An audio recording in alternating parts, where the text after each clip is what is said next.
Dear students, welcome to my YouTube channel class 8th science chapter 3। आज का हमारा topic है difference between adaptation and variation. Adaptation और variation में फ़र्क। वेरिएशन क्या है? वो करैक्टरिस्टिक्स हैं जो आपको दूसरों से डिफरेंट करती हैं। वो करैक्टरिस्टिक्स जो आपके पेरेंट्स या आपके सिबलिंग्स में नहीं होती।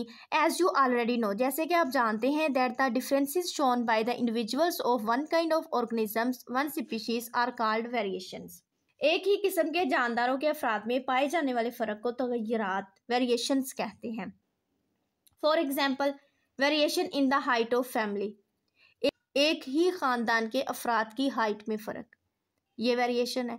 There are two types of variations. Variations की दो इकसाम हैं। On the basis of their causes, उनकी वजूहात की बिना पर। The variations which arise due to changes in genes are called genetic variations. Genes में तब्दीलियों की वजह से पैदा होने वाली तब्दीलियों को जेनेटिक वेरिएशंस कहते हैं।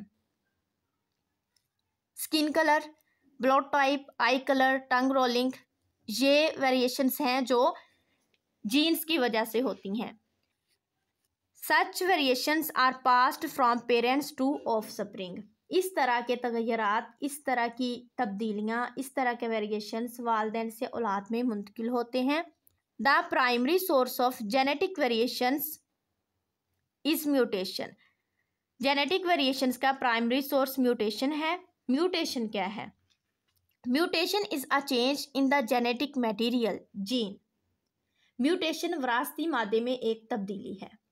म्यूटेशन को आप इतना सा समझ लें, माइंड में रख लें कि ये क्या होता है कि जैसे ही सेल डिवाइड होता है, सेल डिवीजन के दौरान हमने कल भी पढ़ा कि सेल डिवाइड होता है तो इसके जो क्रोमोसोम्स हैं वो भी डिवाइड करेंगे।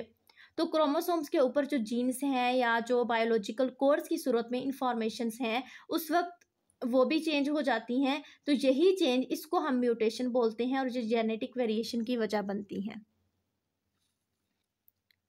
The variations which are caused by environmental influence are called environmental variations.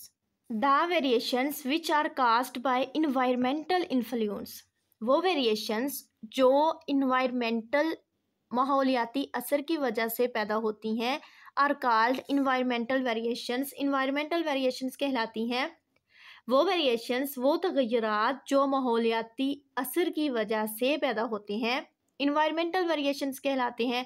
अब वो कौन कौन से हैं? लैंग्वेज, जुबान, स्कैर। स्कैर कहते हैं दाग को, जख्म के बाद जिल्द पर एक मुश्किल निशान रह जाता है, वो scar. On skin, such variations are not transferred to offsprings. इस तरह के तगय्युरात, इस तरह की वेरिएशंस वालिदैन से औलाद में मुंतकिल नहीं होती। Some genetic variations also have a lot of environmental influence. बाज़ जीनियाती तगय्युरात पर, वेरिएशंस पर माहौलियाती असरात भी होते हैं। वेट एंड हाइट, क्या बात हो रही है यहाँ पे कि बाज़ जीनियाती तगय्युरात पर माहौलियाती असरात भी होते हैं। मिसाल के तौर पर वालिदैन से विरासत में मिलने वाले जीन्स जिल्द का बुनियादी रंग तय करते हैं। तो इस पर माहौलियाती असर क्या होगा कि सूरज की रोशनी में ज़्यादा देर रहने से जिल्द का रंग गहरा हो जाता है। ये एक आर्जी तब्दीली है जो जिल्द के जीनियाती रुझान के मुताबिक होती है। वेरिएशन क्या पढ़ा हमने कि वेरिएशन क्या है? वेरिएशन वो करैक्टरिस्टिक्स हैं जो आपके पेरेंट्स में नहीं होती, आपके बहन भाइयों में, सिबलिंग्स में नहीं होती। वो करैक्टरिस्टिक्स आप में होती हैं जो आपको दूसरों से डिफरेंट करती हैं।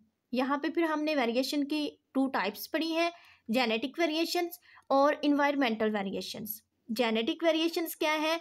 जेनेटिक वेरिएशंस ये जीन्स की वजह से पैदा होती हैं और ये पेरेंट्स से ऑफस्प्रिंग्स में, वालिदैन से औलाद में ट्रांसफ़र होती हैं। जैसे स्किन कलर है, जिल्द का रंग, आँखों का रंग, ब्लड टाइप, ये वालिदैन से औलाद में मुंतकिल होती हैं। जबकि दूसरी जो टाइप है, इन्वायरमेंटल वेरिएशंस हैं, ये माहौलियाती असरात की वजह से पैदा होती हैं और ये वेरिएशंस वालिदैन से औलाद में ट्रांसफ़र नहीं होती। जैसे लैंग्वेज है, ज़ुबान है, जैसे लैंग्वेज है, ज़ुबान है, ये वालिदैन से बच्चों में मुंतकिल नहीं होती। फॉर एग्ज़ाम्पल, एक बेबी है जो एक फैमिली में बॉर्न होता है और उसके पेरेंट्स उर्दू स्पीकिंग है, उसको अडॉप्ट कर लेती है कोई पंजाबी फैमिली, उसको अडॉप्ट कर लेती है उस बेबी को। तो वो जिस माहौल में रह रहा है, जो वहाँ पे रहने वाले लोग जो उनसी लैंग्वेज बोलते हैं, वो बच्चा वही ज़ुबान सीखेगा। ये माहौलियाती असर है। इसके अलावा स्कैर है, जिल्द पर जख्म का कोई निशान बन जाता है, स्किन जल जाती है, तो वो जो निशान बना हुआ है वो नेक्स्ट औलाद में मुंतकिल नहीं होगा। यहाँ पे हमने एक और चीज़ पढ़ी है, म्यूटेशन। म्यूटेशन क्या है कि सेल डिवीजन के दौरान जीन्स में जो चेंजिंग होती हैं उसको हम म्यूटेशन बोलते हैं और ये जेनेटिक वेरिएशन की वजह बनती हैं। नेक्स्ट है अडाप्टेशन। अडाप्टेशन क्या है? मुवाफ़क़त। अडाप्टेशन इज़ द फिजिकल और behavioural characteristic of an organism that helps an organism to survive better in the environment.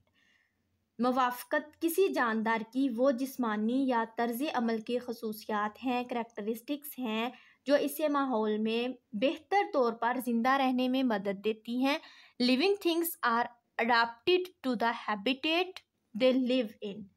जानदार अपने मस्कन के मुताबिक ढल जाते हैं। This is because they have special features that help them to survive. इसकी वजह यह है कि इनमें ख़ास खसूसियात हैं जो इन्हें ज़िंदा रहने में मदद देती हैं।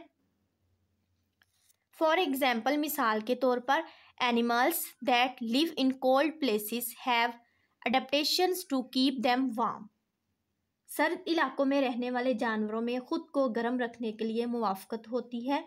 मिसाल के तौर पर बर्फ़ानी रीछ है। बर्फ़ानी रीछ की मोटी खाल होती है और जिल्द के नीचे चर्बी की तह होती है जो इन्हें सर्द आबोहवा में गर्म रखती है। Plants that live in dry areas have adaptations to help them conserve water. खुश्क इलाकों में रहने वाले पौधों में पानी को बचाने के लिए मुवाफ़क़तें होती हैं।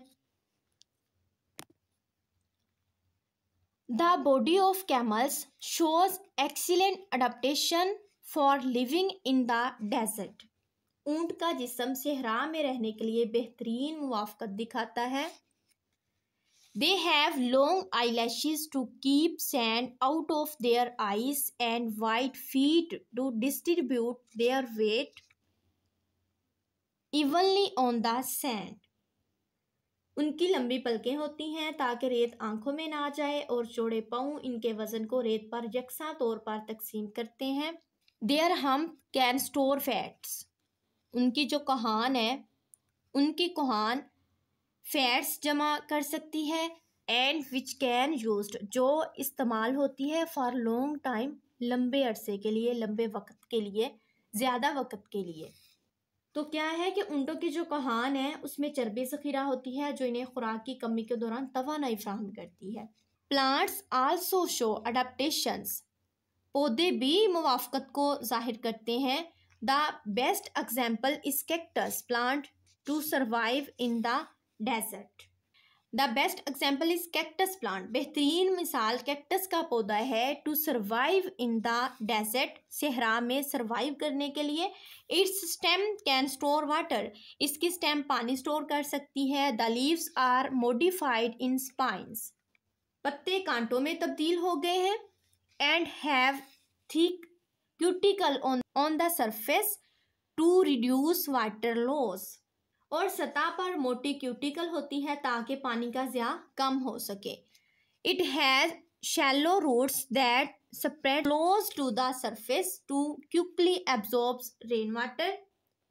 शैलो रूट्स होती हैं जो सतह के करीब फैलती हैं और बारिश के पानी को बहुत तेज़ी से जज़्ब कर लेती हैं।